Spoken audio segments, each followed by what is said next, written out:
Venezuela, Iran, causing a huge geopolitical risk in global oil markets. What does it mean for how the markets will react in the future? Well, I think there's a lot of focus on the fundamental impact of Venezuela, the fundamental impact of Iran. The geopolitical impact is by far the larger impact. And I think you need to think about this not through the lens of the Americans, who are a big exporter of oil, but through the lens of the Europeans, the Chinese, and the Indians, who are big importers of oil. The world just got a lot more riskier.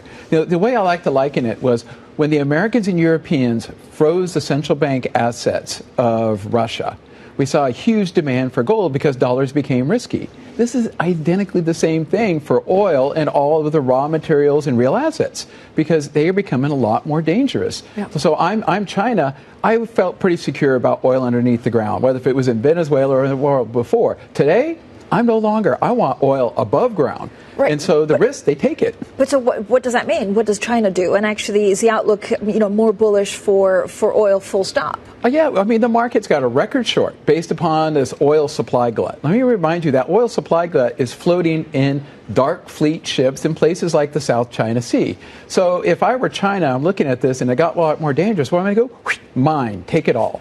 And they bring it in. They already own most of those ships. Chinese insurance, Chinese payment systems. So the odds of this thing disappearing and people beginning to hoard, I think, is a lot higher than what it was even a week ago. Jeff, how would you describe U.S. foreign policy when it comes to actually access to raw materials and oil? Is it, by all means necessary, we will have it? But no, in fact, I'm picking on the Americans unfairly right now.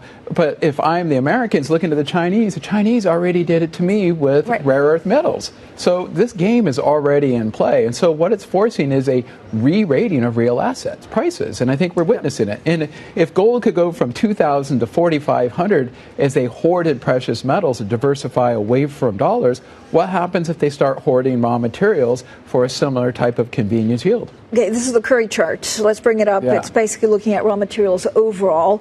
I mean, are we going to have record after record if there's, again, a price? I know you've been long bullish on copper. Does the record we've reached this month mark a peak, or does it keep on going higher? I think it just keeps going. I think this is your chart. Yeah, and what this is raw industrial materials. This is what I always used to look like when I was back at Goldman Research. It's telling you that there's tightness at the small little commodities that go into the manufacturing of everything. This is your underlying cost structure of the economy, and it's starting to rise and rise quickly, which is telling you it's a combination of hoarding. We look at new order to inventory ratios. They're beginning to turn up. It means there is a demand for inventory, and it would make sense given the type of political risk that's out there. What can do something about it? Who can do something about it? Can OPEC Plus do something about it on oil? Can some of the BHPs and Rio Tintos of this world do something about it when it comes to raw materials? It's a fine line. If you start bringing on the supply to push it down, then you run into capacity constraints. You run into capacity constraints, then fear kicks in.